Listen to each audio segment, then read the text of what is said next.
Many positive things to talk about. If you don't mind, let's start with the offense and just how encouraging was it to see sort of the Petco approach that you guys did so well with last year taking effect from the very first batter of this ballgame and carrying through? Yeah, no, it was good. Grit Squad was on display. Down, came back a couple of times, answered right back. Petco park hitting, guys using the whole field.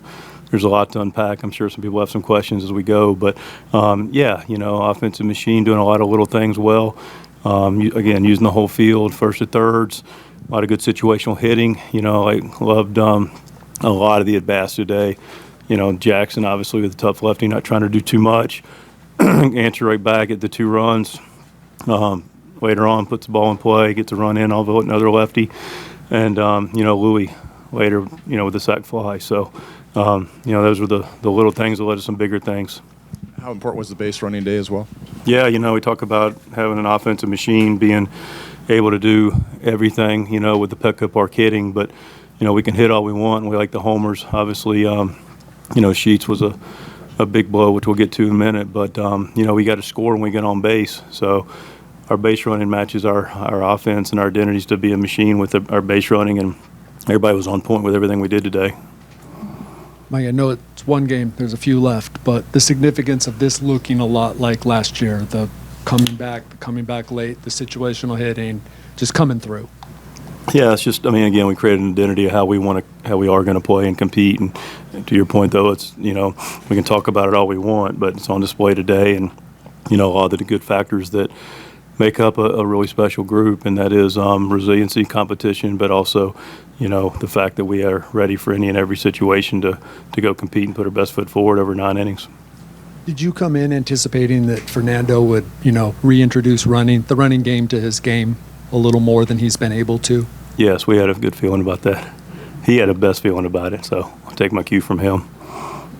Just one more, if you could speak to the job your relievers did, the scoreless innings at the end. You're asking guys to, get back up, and it just seemed like a pretty resilient day by them. Really resilient day. Unsung heroes. We've talked about this. Good teams have guys when you're down that keep it right there, and Michael, I'm sure we'll get asked questions for, but bullpen was tremendous. We covered a lot of real estate and kept him right there. Jacob did a really good job.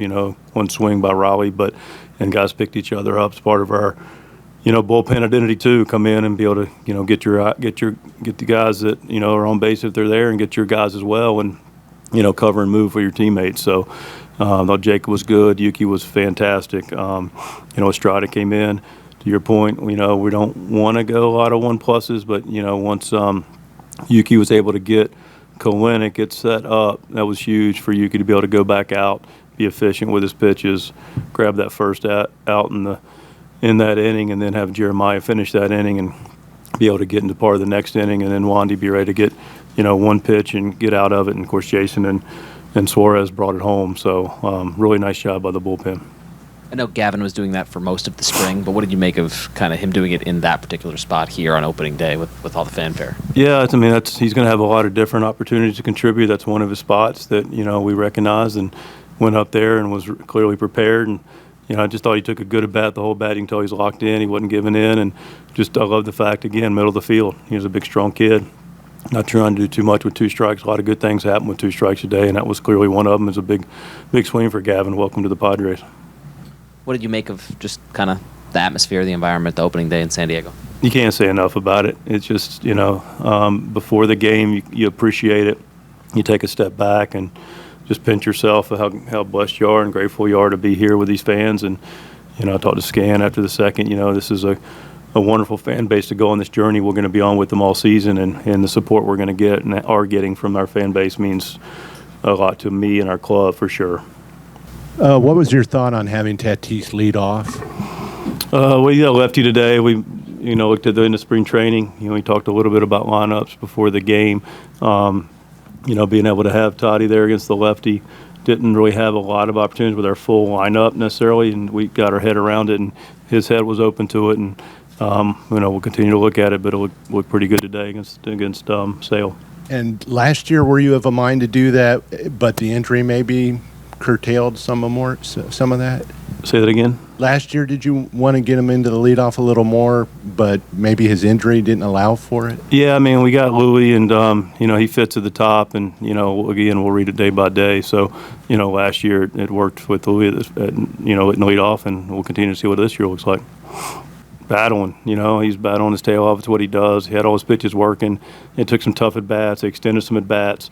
He had an inning where he got two quicker outs, and then, kind of extended the inning, which eventually caught up to him. We were comfortable with him going maybe 85 pitches, but now he's at that 75 pitch mark with, 2 2/3, and didn't want to push him any further than that. But, Michael King is a guy that we trust completely, and I'm looking forward to his next start. Mike, the seventh inning double steal with Manny and Xander that set up, Jackson Merrill sac fly there to make it 7-4. Also, those are two veteran guys who maybe aren't known for running as much. Did you guys feel like those situations maybe could catch the Braves, kind of not sleeping but just not expecting it there? Yeah, we're always looking for any exposable moment we can look to capture, and, Manny bogey on top of it, Manny boom on point, and give credit to Bogey for being heads up and knowing he's looking to do something there, and the trail runner going as well. So it's a good opportunity to be aggressive, and I liked it. It was a winning play.